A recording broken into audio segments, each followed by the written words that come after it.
are going to do a couple things right now. This is the Mesa Historical Museum. This can be the Lehi School, but we're going to start over here first. Like I said, the Mormons they were integral to the growth of Mesa. And for instance, wait until this truck passes. We know, for instance, that the Mormons, when they moved in, they cleared out the canals. Well, they didn't just clear out the canals, but they were in some skirmishes and had to actually build forts. And this across the street over here is a commemoration for Fort Utah, which was built by these exact Mormons. So let's go take a look at this real quick. This is the commemoration plaque. The bell is still up there. Let's take a look. It says Utahville, Lehi. So this was an area once known as Lehi. I think that's a biblical scripture from the Church of Latter-day Saints. It says summoner of 3 generations of scholars, community time teller, and night sentinel during flood danger. First hung in 1884 over a little adobe school that stood at Mesquite Clearance, 100 yards southeast. So enshrined here in 1968, but this was on the Lehi building directly over there. And then you can see the Lehi Pioneer locations. They have an actual map. And then, of course, site of Old Fort Utah.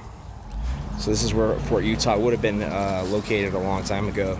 Let's go ahead and take a look up here and see the sites that are there. But this is going to be the Old Fort Utah Memorial, and it's actually quite a beautiful view if you take a look at it from the bottom to the top. But it's really a gorgeous site. The thing to note is, of course, this is actually on the Church of Latter-day Saints ground. So this is the actual site of Fort Utah, and then we have the Church of Latter-day Saints directly behind me. So it actually makes sense. We're actually going to probably sit through some Church of Latter-day Saints, maybe sit down with some of them, have some conversations. I hope on opening up my religion series very shortly. We're going to cover some really great things, some not so good things. Of course, the Mormons, I don't have a lot to complain about, so they're very good. Now, this is a contemporary canal we're looking at here.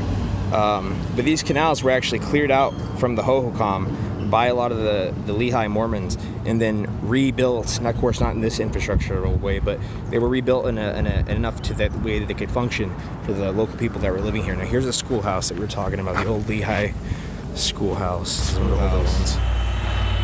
So this is actually going to be the Lehi Schoolhouse, built in the 1800s. I mean, this is still in fabulous shape, magnificent. You have beautiful citrus, one of Arizona's main exports today and in the past. Got some old machinery over there, but of course the structure says, what is it? Spring tooth rake and hay mower. It must be gone now, but this is the old preserved Lehi Schoolhouse. Got good old Washington. Looks like a pretty standard school day. It says, as soon as land was cleared for crops in 1877 and homes were built, and early settlers of Mesa organized a school. The first school was a tent. In 1879, Mary Zula Pomeroy, the first teacher, held school in a rough shed built by her father in a corner serene in the First Avenue. The children were required to attend school, except when the boys were needed for work in the field, and home and garden were excused. Many students attend school until they were 12 or 14, and many adults did not also attended to complete their educations. In 1880, Charles J. Robson and his wife received their teaching certificates. Mr. Robson became the first teacher in the adobe schoolhouse when it sat in Center Street and 2nd Avenue. It was later moved to this site. So it got moved around, but I mean, think about this starting literally in a tent, moving to a shed, and even in this schoolhouse, the advantage is you have some chalk. You have this is what the standard would have been: oil lamps. You have the founding fathers on the walls, of course, very, very patriotic. A wood fire stove to keep the kids warm. Let's look at some of the desks. You have Jack, apparently carved his name into the desk. You have the cloths to wipe off their chalkboards. Back in the back, you can see there's a kettle for food. There's a serving spoon, and then a paddle, a paddle and an apple. You pick, right? Some books on there, pretty interesting.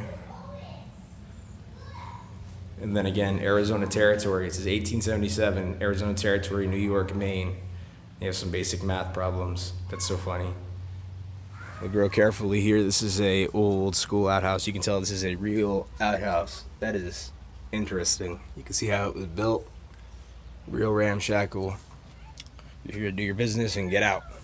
Right outside the school. So as I'm looking at this wagon here, one of the main things that stands out from far away is it's not much, but you get closer and you can see most of the main rivets and stuff are made of wood. You come up here and it's even jointed. You can see where it's been jointed to the wood to fit together, even though it's circular. I mean, that is craftsmanship I don't think you would find today. Here's what it's supposed to look like when it's solidified together. It's riveted, but when it comes apart, you can start to see how the rivets come loose. But that wood is made to fit like perfectly. I believe the Buckhorn Hotel actually exists here in the city. So Buckhorn's gonna be pretty important. There's a Buckhorn mineral baths. They had mineral baths at one point. And then you can see some old Western regalia. This is an old magazine, old women would, back especially in the Roaring 20s, they would get these catalogs and they'd order stuff from them. I just noticed this. You can see the Buckhorn Bathhouse, which I think is a hotel now. It says analysis of water, and it breaks it down. All tubs sterilized, approved by the Board of Health. And you can see it breaks down how many parts per million each element is in the bath. Somebody trying to pass a test. The 5 C's of Arizona. Here it is right here. Citrus, cotton, cattle, copper, and climate. Of course, we know the citrus is everywhere. Cotton, not so much. If you go out towards Gila, I've seen a ton of cotton. We're going to get out there soon and actually see the internment camps. The flour mill, ideally, I'd like to get there today. We'll see if we have the time. Here's a mill. This is an old corn mill. Put the corn in the processor, turn the mill, and then it looks like it breaks down even further into a process. And then you got some old mining equipment, it appears. And then, of course, the first wave of settlers, Brigham Young. We know that he was one of the founders of Mesa, but he also was part of the. I believe he was part of the. Yes, I think the Church of Latter-day Saints. I'm trying to get that right because I know they recently said they changed the name. Here's a spirit level. It says. Used by Henry Clay Rogers in 1877 in conjunction with the carpenter's measure to locate the canal head for a Utah ditch, a spirit level. Who knows how that works? Here's the old map that we saw. But yeah, Lehi was very tied to the Church of Latter-day Saints, the Mormons, and so was Brigham Young. And of course, like you said, we had some scuffles over at Fort Utah. But generally speaking, they cleared out the canals that were made by the Hohokam.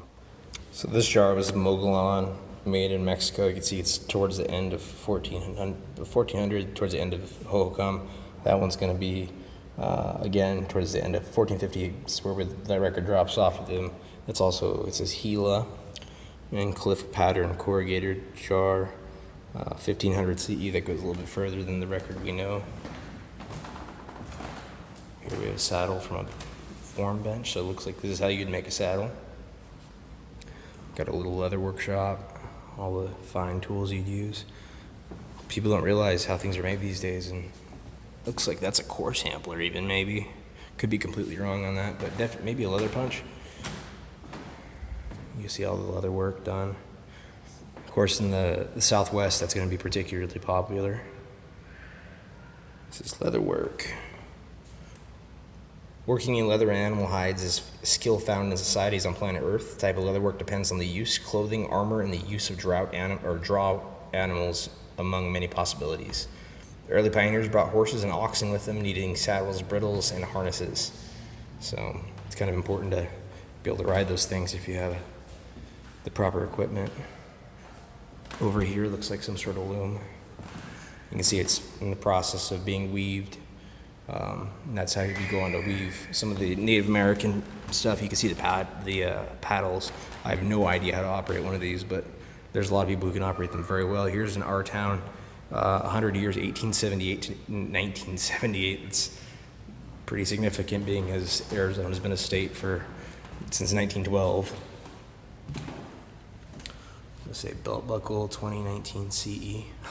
So last year, stamped on the front with a buck. We'll have to check out that Buckhorn Hotel. Got some cattle brands. Metallurgy. So you see a hammer and anvil. It's a coal forge, a very simple forge it looks like. But an old one nonetheless. Got a spinning wheel. And then if we work our way over, we see more. This is going to be a basket base beginning spittle of the Pima. You can see these, the materials for that all over the place if you really wanted to. I wouldn't use it as a basket base personally, but that's how they used to do it. And then this is a cradle board for the babies. That's you can see the differences between the contemporary old 1900 pottery versus the old Gila red bowl.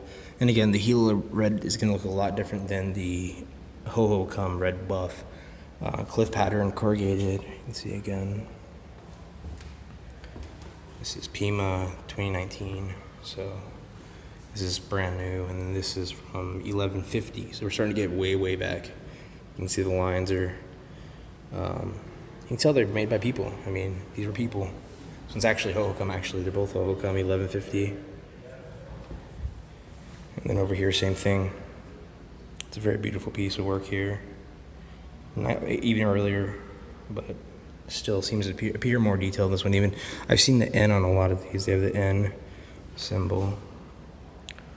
And that's the Sakaton red on buff bowl Hohokam 950, so a little earlier. Oh man, I've never seen anything like this. A square vessel. It says Gila Butte red on buff rectangular vessel. I've never seen anything like the 750 CE, so we're talking very early on. Found in the middle of Gila River Valley into the lower Salt River and the Tonto Basin. So that's where we've been before. We actually spent quite a bit of time down there. And then 750 to 850, we see this one. Absolutely amazing. See where you can see even where the paint might have spilled over during the original painting. And then you can see this one has a little bit of a stretched out arm, a little bit elongated. Maybe the artist trying to maybe fix a mistake they made. This one has some really interesting ones. I don't think I've seen anything like this piece before. And then this one is similar to some pieces, but again, very different. The lip is different. Some of the symbols are slightly altered. And again, it's very early. It's usually figurative design, maybe birds, maybe stars. Again, we don't know what they meant because we have no way of knowing. But these are two of the more impressive pieces I've seen in a very small museum. So again, here's a mano, which I think in Spanish is your hand, and then a matate. And you would use this as a grinding stone, basically, grind things down. Of course, they use lots of seeds in the Southwest. I keep seeing this photo everywhere. I wonder if it's public domain or something. Anyways, but then you see here's actually how it explains how to make basketry. This might be good for the archive if you're interested. But here's some old projectile points. Oh yeah, here you go. Mano matate. And then projectile points, they call them. They don't call them arrowheads, projectile points. And they're hard to date because they're made of rock, of course. But we know 1500, that's basically when it all cut off. And then that one could be from 0 CE, so we're talking Paleo-Indians, basically. And then there's an old axe head, the same stone cut in the center.